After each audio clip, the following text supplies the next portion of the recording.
toda la familia Suderman, con que tenemos una historia aquí en Colombia, pero hoy en este momento va a presentar a Roberto de lo tanto que habría que decir, no sé qué exactamente decir. Quiero decir que ellos llegaron en 1989 a trabajar en Colombia.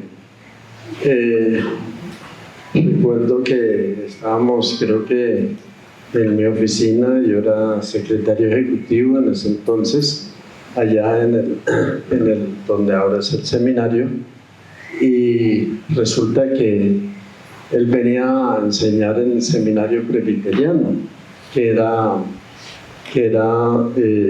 donde mandábamos a nuestros estudiantes para que se formaran como pastores y todo eso.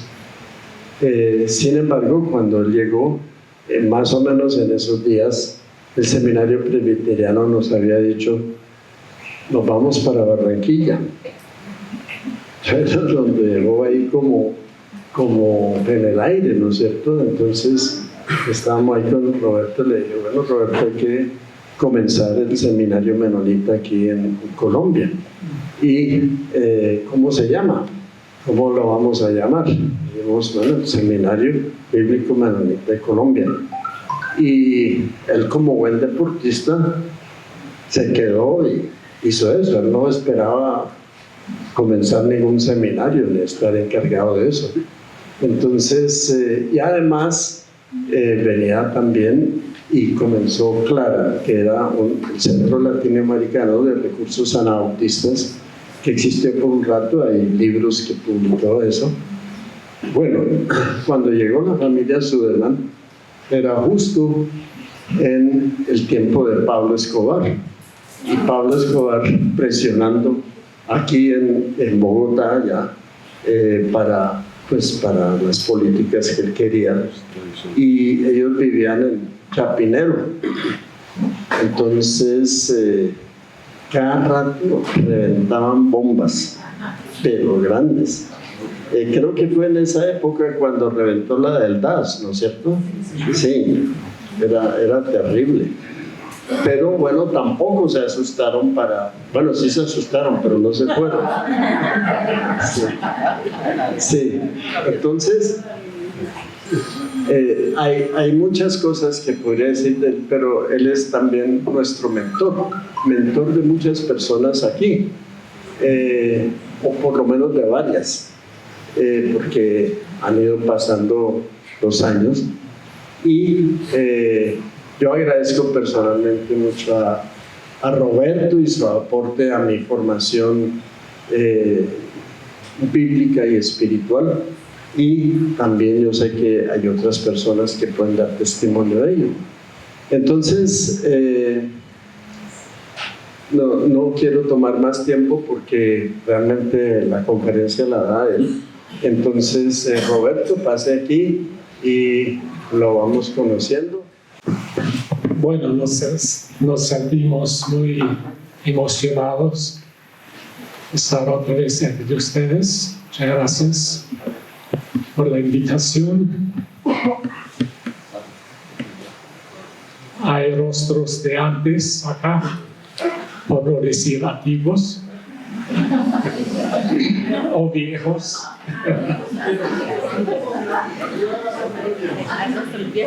Hay rostros conocidos, pero a veces algunos nombres no recordados, y hay muchos rostros nuevos. Y es un gusto conocerles, estar con ustedes estos días, celebrando algo muy importante. Me van a perdonar que el español se ha puesto un poco oxidado ya, pero vamos a ir avanzando poco a poco. Muchas gracias, Pedro, por estas palabras. Quiero corregir una cosita. Cuando llegamos en agosto, fines de agosto, y él nos informó que la invitación era para enseñar en el seminario presbiteriano, pero este seminario ya no existía. Entonces yo dije, bueno, ¿cuándo se trasladaron a Barranquilla? Y él dijo, en mayo. Entonces yo dije, pero ¿por qué no nos avisaron? Y él dijo, bueno, no pensamos que era importante.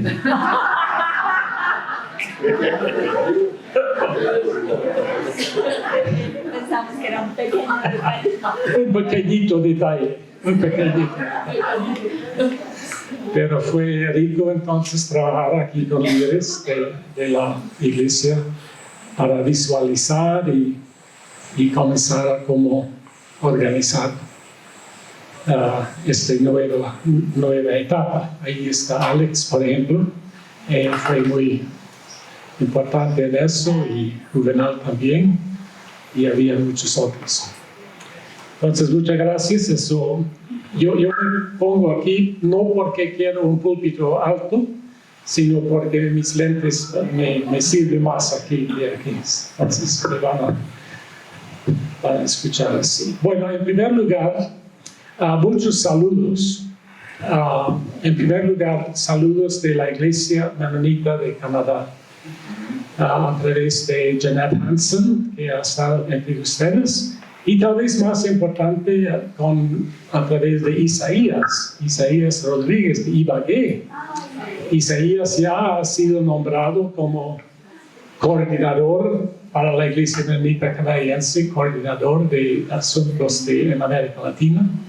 Entonces hablamos hace una semana y él manda muchísimos saludos aquí a esta asamblea, y ellos piden también que yo les recuerdo que la Iglesia Menonita Canadiense está muy dispuesto a fortalecer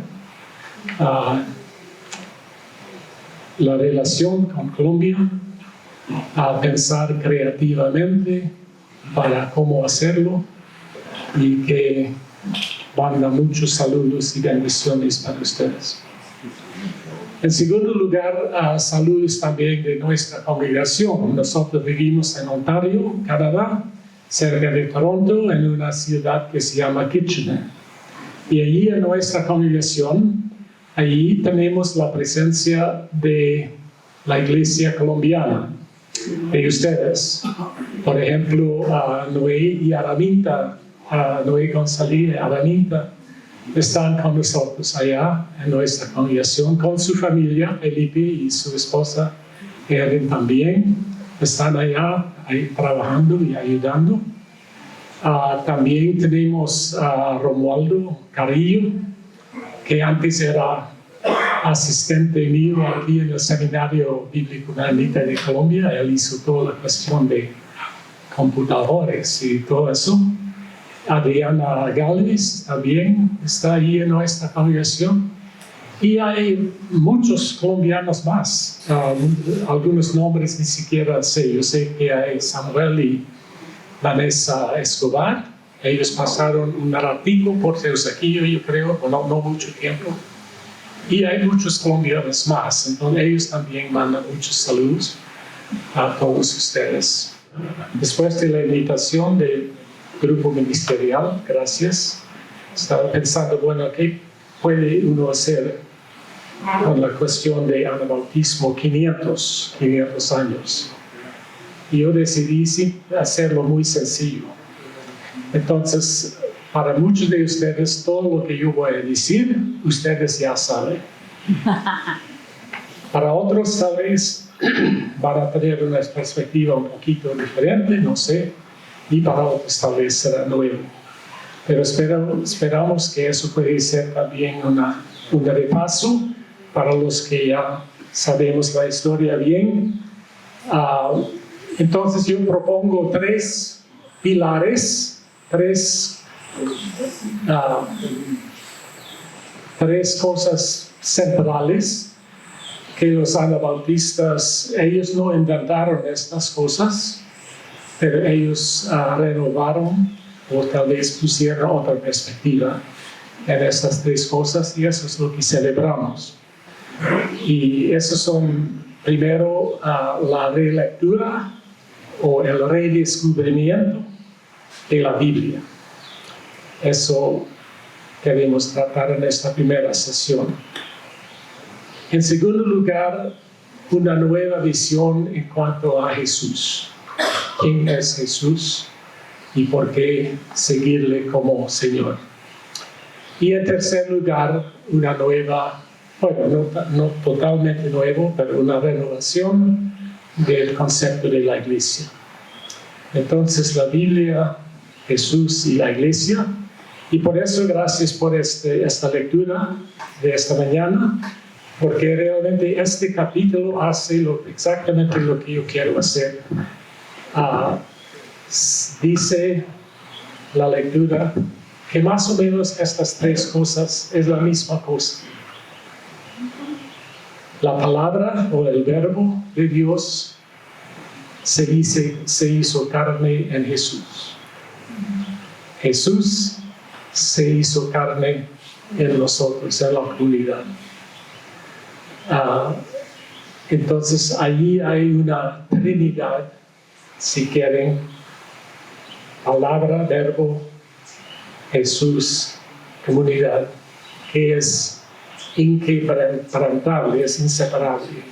Entonces casi no, cuando miramos bien nuestras raíces en el siglo XVI, no se puede separar estas tres cosas: la Biblia, Jesús y la iglesia.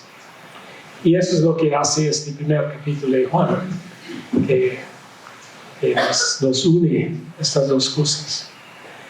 Entonces, esa es la propuesta para hoy día, para mirar cada uno de estos un poco. Pero quiero primero decir unas palabras en cuanto a por qué revisar algo que pasó hace 500 años. Eso es historia. Nosotros no estuvimos allá. Sus antepasados tampoco, los míos tampoco. ¿Con qué propósito aprendemos o revisamos la historia anabautista del siglo XVI de Suiza, de Zúrich, con nombres muy desconocidos tal vez? Pero ¿para qué? ¿Por qué? Y no es, quiero resaltar que hacemos este enfoque histórico no para repetir lo que pasó allá. No nos toca a nosotros tratar de hacer exactamente lo que ellos hicieron.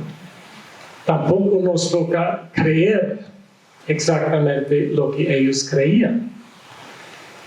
Tampoco significa desarrollar una dogma o unas doctrinas a la luz de todo lo que ellos hicieron, porque ellos también se equivocaron bastante, algunos de ellos. Entonces no hacemos eso para repetir. Hacemos un repaso para aprender. Porque puede ser que ellos, la sabiduría, las perspectivas que ellos tenían, nos ayudan algo con algo. Pero todavía nos toca a nosotros, como comunidad, como pueblo de Dios, a revisar con cuidado, bueno, ¿qué cabe en Colombia? ¿Qué creemos todavía o qué debemos creer? O hay cosas que no debemos creer, lo que ellos estaban viviendo en este momento. Entonces hay que siempre tener cuidado con la cuestión de historia, porque no es, los anabautistas del siglo XVI no son nuestra doctrina, no son nuestra Biblia, no son nuestros señores. Ellos son cristianos tratando de ser fieles a su entendimiento nuevo que recibieron y arrancar con otro camino, otra senda. Y en esta senda, por allí queremos investigar. A ver, hay cosas aquí que todavía valen. Y por supuesto, pensamos que hay cosas ahí que valen, porque han durado 500 años. Y no solamente han durado en Zúrich o en Europa, sino ya tenemos esta visión que ellos desarrollaron, ya lo tenemos en más de 110, 120 países. Y ha pasado por culturas, y ha pasado por tiempos y épocas, y historias y experiencias de todo tipo, y todavía en cada cultura, en cada época, en cada tiempo, en cada país, hay gente que dice, eso vale la pena. Eso vale la pena. Ellos entendían cosas que valen la pena para nosotros también conocer. Y por eso uno puede entrar en una revisión de la historia con bastante confianza, yo por lo menos, bastante confianza que en este repaso vamos a encontrar cosas que todavía son muy importantes para nosotros, muy importantes. Pero no quiero que comencemos con este paso, porque eso depende de la comunidad, de la reflexión, ¿no? A ver, no está saliendo muy bien, ¿verdad? No sé por qué.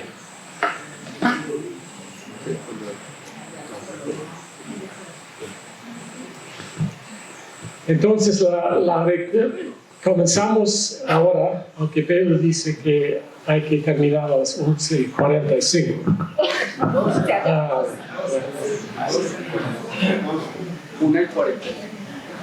Comenzamos entonces con la centralidad de la Biblia para la vida cristiana según los anabautistas del siglo XVI, la centralidad de la Biblia. La recuperación de la Biblia como guía para la vida cristiana fue uno de estos pilares centrales del anabautismo. ¿Por qué era tan importante para ellos?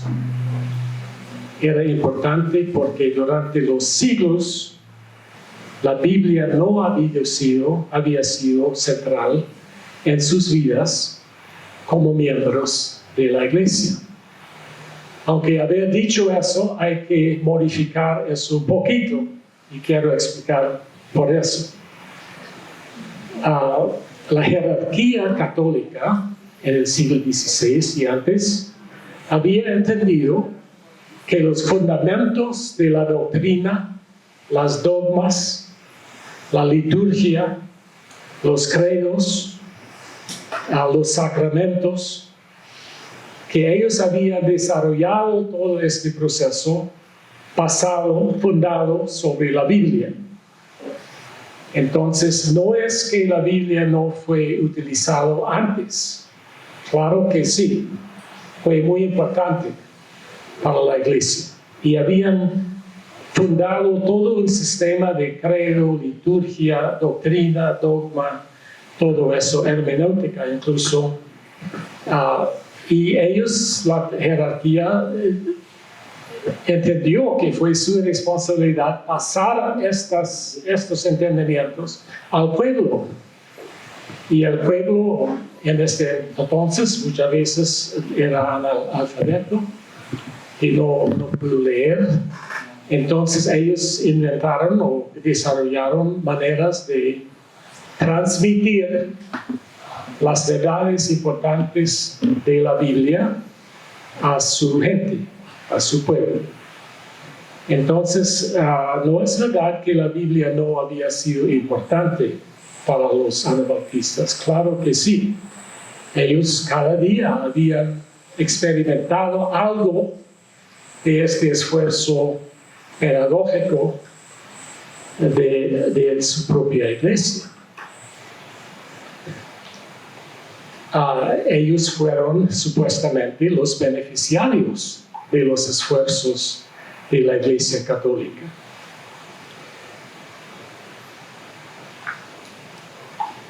La salvación estaba Mas la tendencia era que la salvación estaba asegurada a través de la observancia de los sacramentos. Es decir, los sacramentos otorgan la salvación. La presencia de Dios estaba hecho posible a través de la liturgia de la iglesia. La articulación de la fe fue proporcionado por la repetición de los credos. El credo apostólico, el credo de Nicea. La iglesia confiaba que en esta tradición, estas tradiciones acumuladas, junto con el texto bíblico, eso fue suficiente para la salvación de la gente, de su pueblo. Y sabemos que este matrimonio entre tradición y texto de la Biblia se convirtió en uno de los puntos de mucha controversia con los reformadores, incluyendo a los anabautistas. La invención de la imprenta y el enfoque serio de la traducción de la Biblia a los idiomas conocidos y usados por la gente común comenzaron a desafiar las tradiciones eclesiásticas. De repente, el texto bíblico estaba en manos de la gente común. Antes no tenían acceso a eso. De pronto, el vecino alfabetizado pudo leer el texto y explicarlo a su vecino sin tener un sacerdote, sin tener un obispo, sin tener una liturgia, sin tener un credo, sin tener una doctrina. Entonces la traducción y la impresión, la imprenta de la Biblia, eso fue extremadamente importante para este proceso, porque antes la liturgia se hizo en latín y usted podría ir a la iglesia cada día, pero no podría entender lo que estaban diciendo, porque ellos hablaban alemán o suizo o lo que sea. Entonces comenzaron a leer la Biblia, el texto mismo, y escuchar y investigar. Entonces los estudiantes universitarios podían aprender griego y podían aprender hebreo y podían leer los textos en sus idiomas originales. Y sucedieron dos cosas predecibles. Una cosa fue que ellos encontraron en la Biblia lo que no sabían que estaba allá. Encontraron cosas que nadie nunca les había dicho. Y en segundo lugar, ellos no encontraron en la Biblia lo que siempre habían pensado estaba ahí. Entonces, este doble aprendizaje, aprender o investigar lo que sí está y entender que no todo lo que habían dicho está. Entonces, con eso levantó todo un descubrimiento y eso generó una disatisfacción profundamente arraigada con las tradiciones que habían asumido que eran tan fundamentales con fundamentos bíblicos sólidos. Y eso comenzó a crear una ruptura entre el texto bíblico y las tradiciones que ellos habían aprendido a través de los sacramentos, los credos, la liturgia y todo eso. Y esta liturgia generó una creciente sospecha. Una sospecha de las tradiciones que tal vez sospecharon que estas tradiciones tal vez eran por el beneficio de pocos y no para la salvación de los muchos. Comenzaron a sospechar eso. Y yo creo que a la luz de esta sospecha, entonces surgió la pregunta, bueno, ¿cómo leer la Biblia?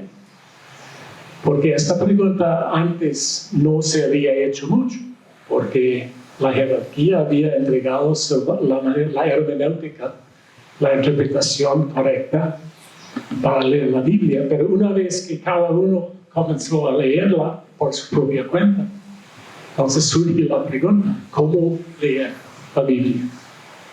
¿Cómo leer? Y la Iglesia Católica había dicho, bueno, tres cosas: tradición, Biblia y magisterio. El magisterio era la jerarquía de la Iglesia, y entre estos tres ellos podrían discernir correctamente cómo interpretar la Biblia y qué dice la Biblia. Pero estos sospechosos comenzaron a sospechar eso. Entonces, Martín Lutero, él tenía otra forma de enfocar la Biblia. Él dijo, sola escritura. Irónicamente lo dijo en latín, pero está bien.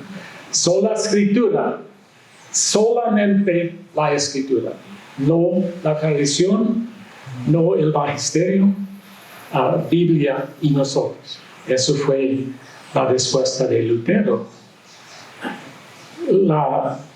Los anglicanos, ellos dijeron, bueno, eso realmente no suena muy bien.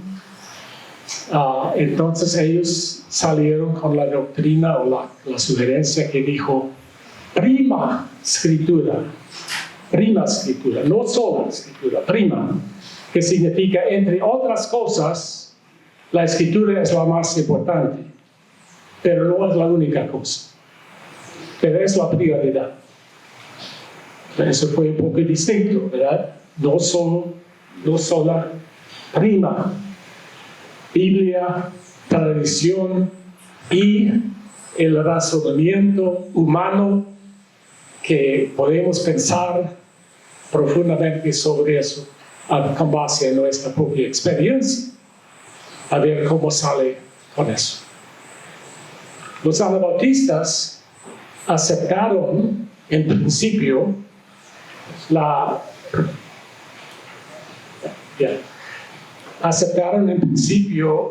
doctrina de la sola escritura, en principio, pero no estaban totalmente contentos con eso.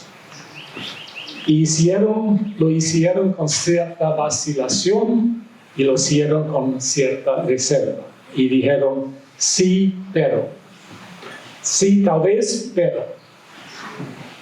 ¿Verdad? Entonces estaban por ahí aceptando eso, pero realmente no muy convencidos. Entonces, ellos se enfocaron más en las preguntas cómo leer la Biblia, es decir, la pregunta hermenéutica o la pregunta cómo interpretar. Cada uno puede tal vez leer, pero cómo interpretar bien lo que estaban leyendo. Y esta pregunta comprensiblemente suscitó una oleada de actividades y controversias. La Biblia dice tantas cosas, aunque algunas parecen ser contradicciones y otras cosas simplemente parecen muy extrañas. Y si ustedes no han encontrado todavía cosas extrañas en la Biblia, ni cosas que parecen contradicciones, no han leído la Biblia con mucho cuidado todavía, porque seguramente está ahí. Entonces, a esta pregunta, ¿cómo leer la Biblia? Entonces salieron por lo menos 3 tendencias. La primera tendencia fue lo que llamamos una tendencia espiritualista. Es decir, la Biblia nos promete que el Espíritu Santo nos va a guiar a toda la verdad. Así dice Juan capítulo 16. El Espíritu Santo les va a guiar a toda la verdad y por tanto el texto llega a ser secundario. Lo que es importante es tener el Espíritu Santo en la comunidad. Y no solamente el texto bíblico llega a ser secundario, también los credos, la liturgia, las doctrinas, todo lo que habían aprendido llega a ser secundario. Porque la Biblia nos dice que el Espíritu Santo nos va a guiar. Entonces, si tenemos el Espíritu y escuchamos al Espíritu, no necesitamos, ni siquiera algunos dijeron no necesitamos a Jesús, porque tenemos el Espíritu. Entonces, esa fue una tendencia, cómo leer la Biblia. Otra tendencia fue una tendencia literalista. También a veces lo llamamos biblicismo, literalista. Y la lógica con esta tendencia fue que si nuestra autoridad para la vida cristiana es sola escritura, entonces eso significa que necesitamos leer el texto, todo el texto, cuidadosamente, y aceptar su significado más obvio y más literal, y obedecerlo fielmente.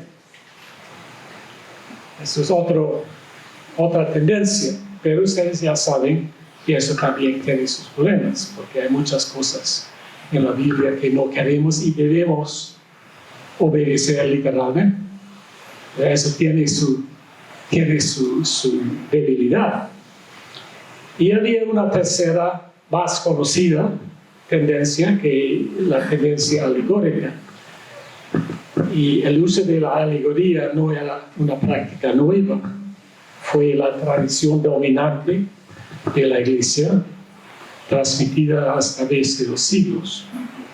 Y eso sugiere que cada texto bíblico tiene varios niveles de interpretación posible, pero el nivel más importante es el nivel alegórico, que cada texto tiene un sentido obvio y después tiene varios sentidos tal vez alegóricos.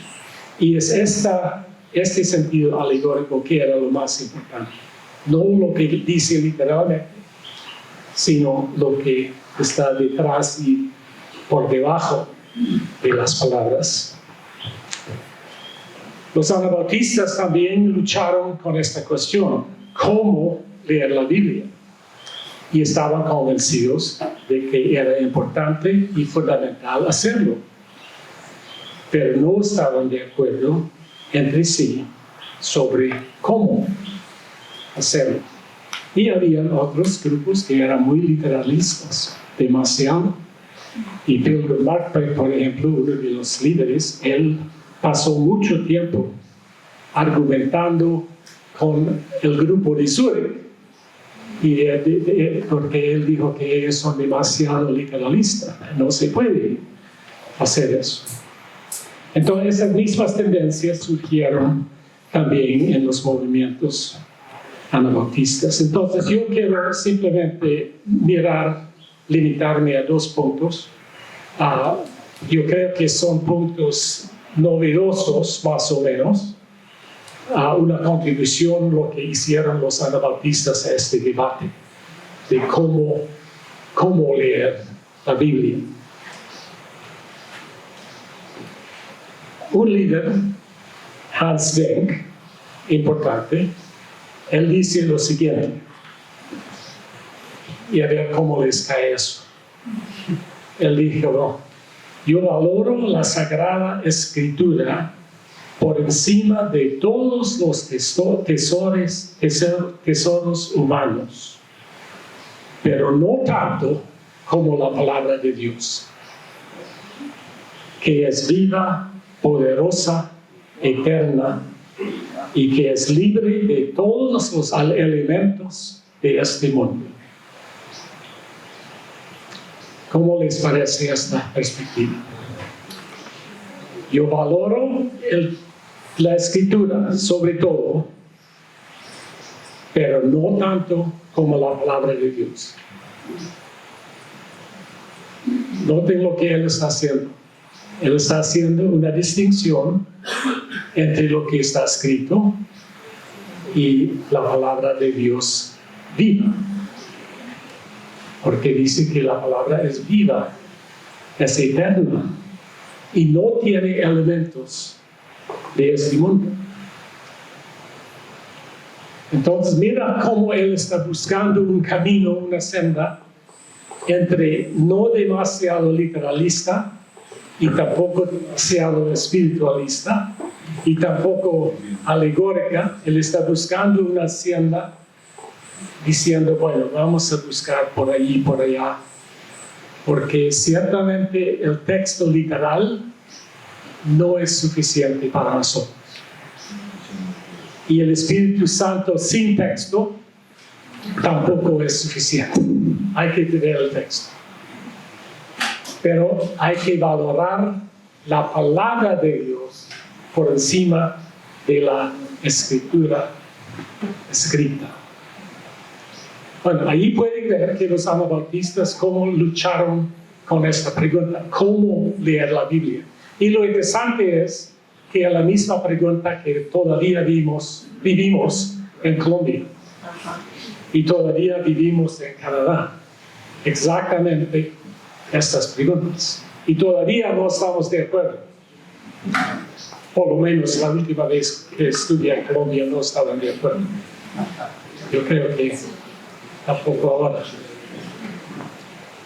Otro líder, Pilgrim Marpeck, él dijo, no es la tinta y el papel, ni las partes perecederas de los libros o del habla humano lo que es la palabra de Dios, sino más bien es lo que contiene su sentido hablado y escrito. Entonces noten lo que dice él, otra vez buscando una senda entre estas posibilidades, ¿verdad? Es decir, la palabra de Dios no es lo que está, no es la tinta y lo que está escrito. La palabra es lo que se vive, el sentido que tiene para la vida. Por ahí va. Entonces ustedes pueden ver que estas son contribuciones a la cuestión hermenéutica, la cuestión de cómo interpretar la Biblia, que son bastante novedosas.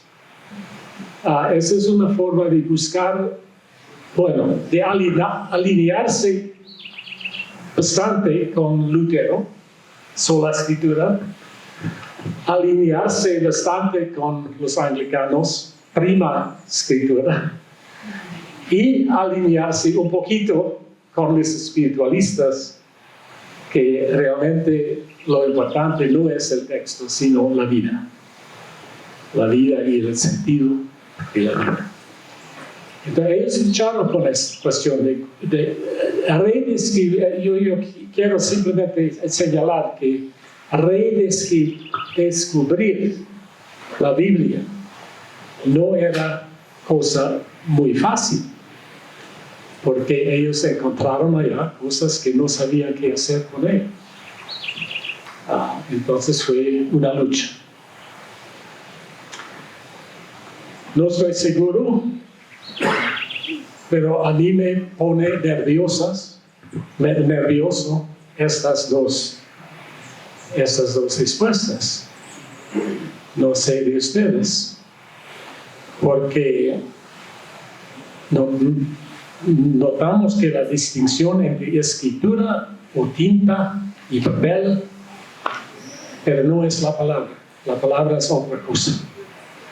La escritura, el texto, no es lo mismo que la palabra de Dios, según eso.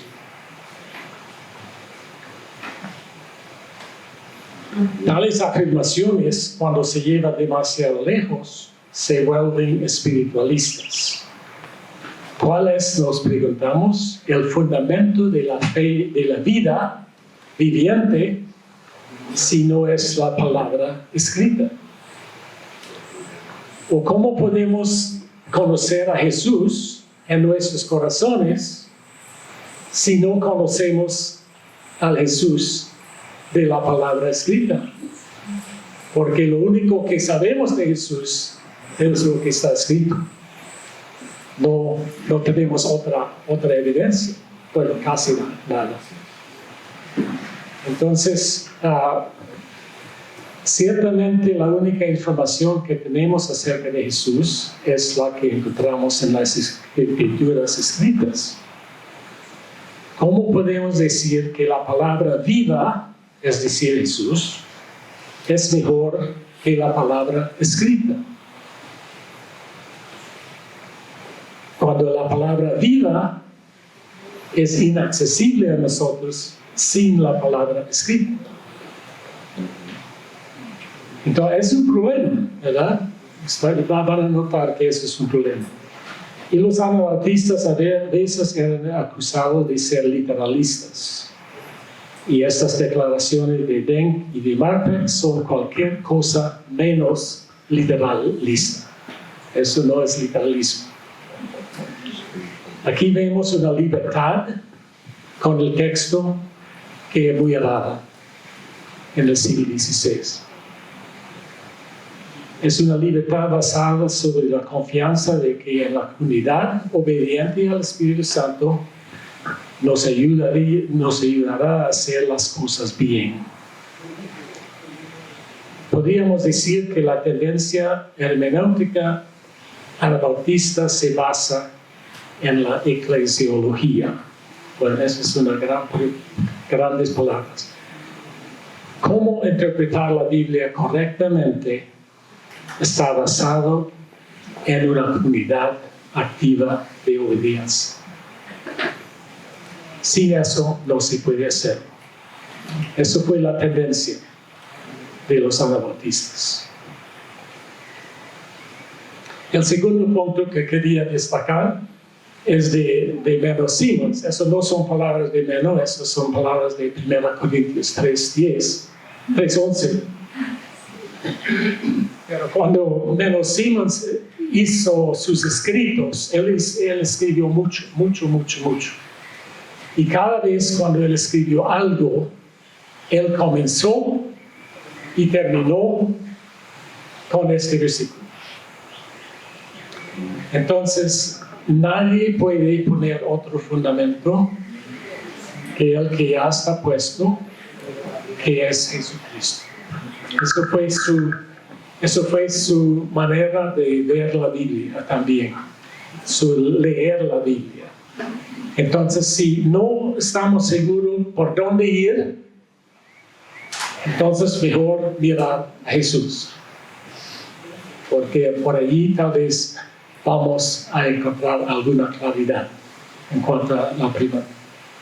Entonces, si el texto bíblico parece contradictorio, entonces miremos a Jesús. A ver, no solamente lo que Jesús dijo, pero lo que Jesús hizo. A ver si eso resuelve la cosa con que estamos luchando. Entonces, por eso, la respuesta anabautista era una respuesta eclesiológica,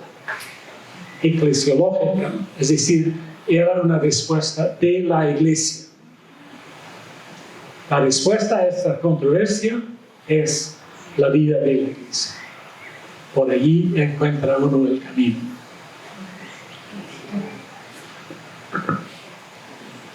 Listo. No quiero decir mucho en cuanto a eso de Jesús y la centralidad de Jesús, porque eso vamos a tratar en la próxima sesión.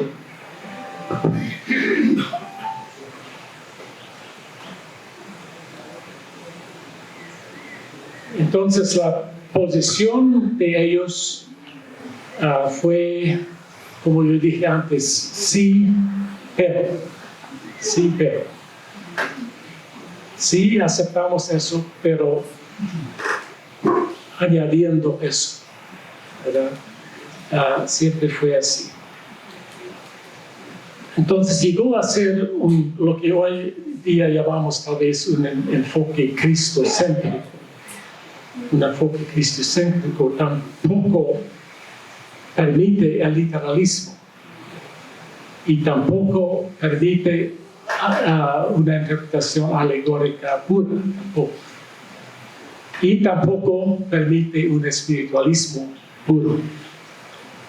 Anda ahí, por ahí, una interpretación que pone Jesús al centro de la interpretación y la comunidad a la religión. Entonces, en resumen, los anabautistas, junto con los reformadores, descubrieron la Biblia de una manera nueva.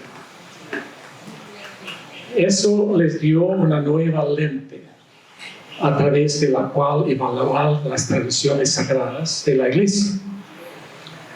A la luz de este nuevo compromiso con la Biblia, encontraron que las tradiciones que habían aprendido eran deficientes. Y eso generó una crisis de autoridad. ¿Quién tiene la autoridad eclesial? ¿La jerarquía, el magisterio? ¿O es la pequeña grupito reuniéndose a escondido en una cueva o en un barquito? ¿Dónde descansa la autoridad de la interpretación bíblica?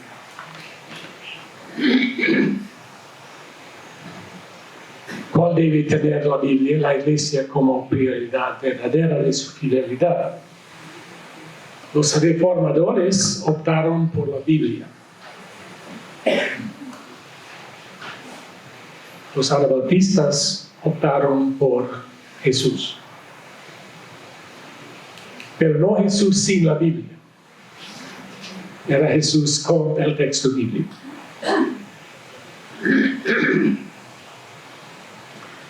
Bueno, y hay muchos que han trabajado este asunto de cuál fue el acercamiento bíblico de los anabautistas de los 16, y no quiero repetir lo que ellos han hecho, yo simplemente quiero indicar un estudio, está fácilmente accesible a ustedes, que es de, press one at a time.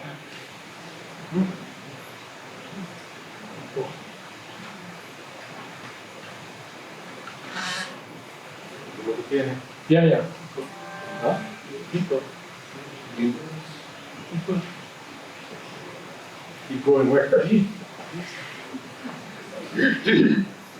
Un estudio por el conocido autor Stuart Williams de Inglaterra.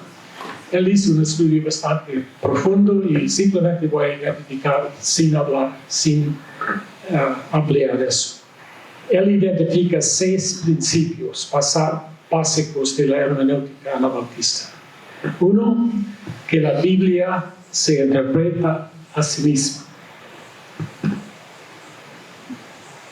2, que la Biblia debe ser leída desde la perspectiva de lo que sabemos acerca de Jesús. 3, debemos manejar cuidadosamente la relación íntima entre el Antiguo y el Nuevo Testamento. No desechar el Antiguo Testamento, manejarlo bien. 4, debemos comprender y tomar nota de la relación entre el Espíritu Santo y la palabra escrita. Quinta, la Biblia necesita ser leída e interpretada por una comunidad de fe con discernimiento. Y sexto, la Biblia necesita ser leída a través de la experiencia de la obediencia activa y el discipulado.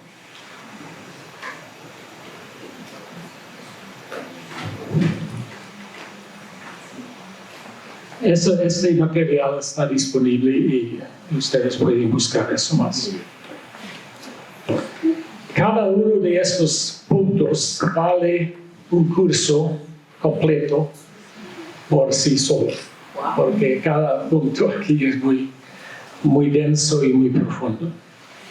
Pero quiero señalar solamente algunas maneras en que los anabaptistas innovaron, incluso las innovaciones. Ellos llevaron algunos de estos puntos más allá de lo que encontramos en los otros reformadores. Resulta que algunos puntos son exactamente lo que todavía hoy en día generan puntos de conflicto y de controversia entre nosotros, en el mundo de hoy. Desde que su lucha era con la iglesia, sus contribuciones de la interpretación tenían que ver con la iglesia. Y cómo poner la iglesia en un camino mejor. La sensación de que la Biblia, como la palabra escrita de Dios, nos señala la palabra viva de Dios, mejor conocido como Jesús. Jesús fue para ellos la alternativa suficiente. Es una alternativa que no nos permite desprendernos del texto bíblico y mucho menos dejar ir a Jesús como centro de nuestra fe y de nuestra vida. Pero tampoco indica que las palabras escritas son simplemente tinta y papel. La obediencia a lo aprendido debe desempeñar un papel continuo de discernimiento entre los fieles. Los teólogos de la liberación en América Latina llaman esto un círculo hermenéutico. Uno interpreta, uno lo vive y la vida informa para una mejor interpretación y uno vive eso otra vez al texto y es un círculo hermenéutico. Entonces los teólogos de la liberación no eran los primeros para pensar en eso. También indica que las palabras escritas en una página son un punto de partida, pero no es el punto final. La obediencia a lo aprendido debe desempeñar un papel continuo en el discernimiento de la iglesia. Entonces, esta vez sí, para resumir, la Biblia abierta, eso es importante, porque en nuestra iglesia tenemos muchas Biblias, pero no son abiertas. La Biblia abierta, rodeada por una comunidad de fe, en obediencia activa, con la guía y la presencia del Espíritu Santo. Por allí, en el bautismo, descansa la autoridad espiritual de la vida cristiana. No es en el Papa en Roma, tampoco es en algún seminario, no es en alguna dogma, no es en algún credo, es la Biblia abierta, rodeada por la comunidad de fe, que discierne y vive en obediencia lo que han aprendido de Jesús. Allí descansa la autoridad espiritual de la Biblia. Según ellos. A ver, ¿qué dicen ustedes?